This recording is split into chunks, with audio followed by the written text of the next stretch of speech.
ছোট মাছ যাদের পছন্দ তাদের এই রেসিপিটি খুবই ভালো লাগবে। অবশ্যই একবার হলেও ট্রাই করে দেখবেন। পরবর্তী সময়ে কমেন্ট করে জানাবেন আপনার কাছে এই রেসিপিটি কেমন লেগেছে। চলুন জেনে আসি কিভাবে ছোট মাছের এই রান্নাটি করবেন। আমি মূলত আজকে যা যা রান্না করব প্রত্যেকটা জিনিসের একটা একটা আইটেম আপনাদেরকে দেখিয়ে দিচ্ছি। আপনারা অবশ্যই সম্পূর্ণ ভিডিওটা দেখবেন এবং অবশ্যই এইভাবে রান্না করে খাবেন এবং পরবর্তী সময়ে আমাকে জানাবেন আপনাদের রান্নাটা কেমন হয়েছিল। সো আমি কিন্তু প্রথমে ছোট্ট মাছগুলো নিয়ে নিয়েছি। এটাকে মেবি তেলাপিয়া মাছ বলে। আমি যে এগুলো ছোট ছোট মাছ বিদায় যেভাবে কাটার হয় ওভাবেই কেটেছি। আপনারা কিন্তু যে কোনো গুঁড়া মাছ নিতে পারেন এইভাবে কেটে। এছাড়া আমি কিছুটা পরিমাণ আলু কুচি কুচি করে কেটে নিয়েছি। আপনারা চাইলে কিন্তু আলুটা ইগনোরও করতে পারেন। আলুটা দিলে ভালো, অবশ্য না দিলে আরও বেশি ভালো। তো আমার ইচ্ছে হয় আলু দিয়ে মাছটা খেতে, সো আমি এই জন্য এটা আলু দিয়ে রান্না করবো। আর এখানে আমার কিছুটা পরিমাণ কাঁচামরিচ এবং ধনিয়া পাতা রয়েছে কাটা কুচি কুচি করা। সো আপনারা কিন্তু এই জিনিসটা অবশ্যই নেবেন, কারণ গুঁড়া মাছের মধ্যে কাঁচামরিচ এবং ধনিয়া পাতা এই দুইটার ফ্লেভার অনেক বেশি ভালো লাগে। এবং এছাড়া যা যা আইটেম প্রয়োজন হবে, এছাড়া এই যে কাঁচার মধ্যে আপনার পেঁয়াজ কুচি কুচি করে কেটে নিয়েছি এবং এগুলো সব কিছু আমি কিন্তু রেডি করে নিয়েছি আপনাদের সুবিধার জন্য, যেন আমি একটা একটা আইটেম আপনাদেরকে দিয়ে অবশ্যই দেখাতে পারি।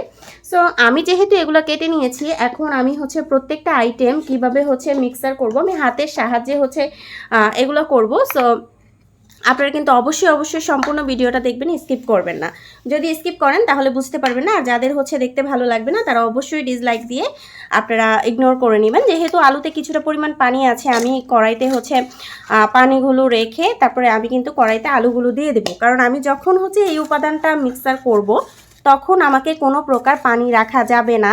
সো আমি কিন্তু আলুগুলো ভালোভাবে কেটে আগে ধুয়ে নিয়েছিলাম। আপনারা যেহেতু সাইজ দেখলে বুঝতে পারবেন, ছোট আলু বিদায় আমি কিন্তু খোসা সহ রেখেছি।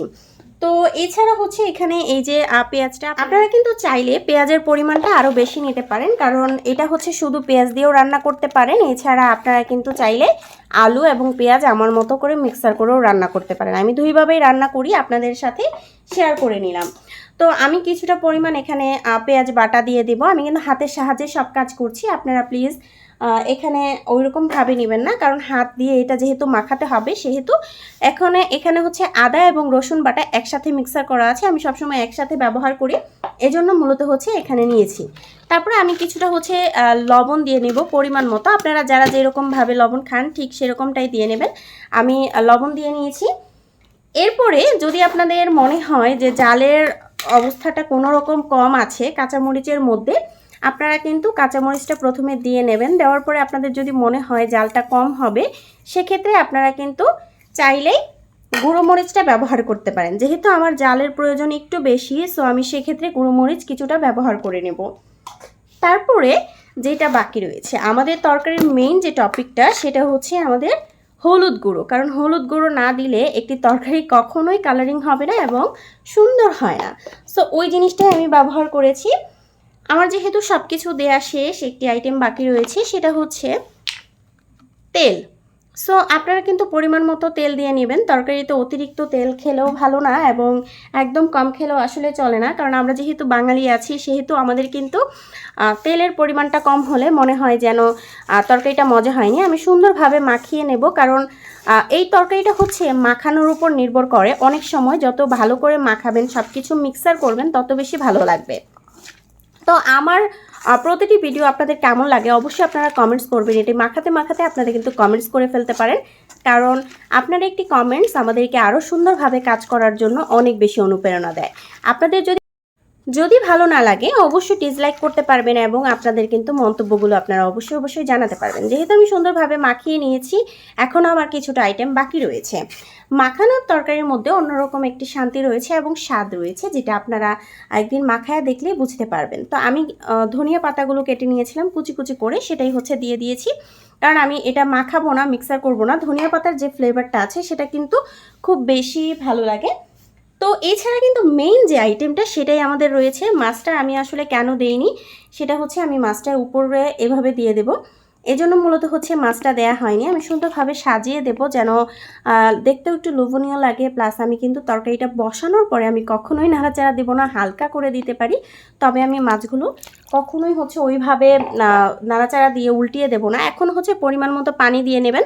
আমাদের ছোট মাছের তরকারি মেনলি হচ্ছে দেখা যায় ঝোলটা একদম কম কম রাখলে অনেক বেশি ভালো লাগা কাজ করে। তো আমি সেটাই করব। ঝোলটা একটু কম দিয়ে নিয়েছি, এটাই হচ্ছে আলু সেদ্ধ হয়ে যাবে, মাছটাও সেদ্ধ হয়ে যাবে। সো আপনারা কিন্তু এটার কালার এখনই কিন্তু যতটা ভালো লাগতেছে আপনাদের রান্নার পরে কিন্তু আরও বেশি লোভনীয় রাখবে এবং আপনারা কিন্তু অনেক সুন্দরভাবে এটি খেতে পারবেন। সো চলুন আমরা এখন চুলায় এটি বসিয়ে দিই। কতটুকু ঝোল দিয়েছি আপনারা দেখছেন, আমি ঝোলটা একদম শুকিয়ে নেব, হালকা একটু ঝোল ঝোল রাখবো। সো আপনারা ততক্ষণ পর্যন্ত সাথেই থাকেন। পুরোপুরিভাবে জাল করে আমি পানি যতটুকু আমার ভালো লাগে আমি শুকিয়ে নিয়েছি। কোনো প্রকার নাড়াচাড়া না দেওয়ার মাধ্যমে আপনাদের এই রেসিপিটি অবশ্যই ফলো আপ করবেন এবং কেমন লেগেছে ভিডিওটি অবশ্যই কমেন্টস করবেন। সবাই ভালো থাকেন, আল্লাহ হাফেজ।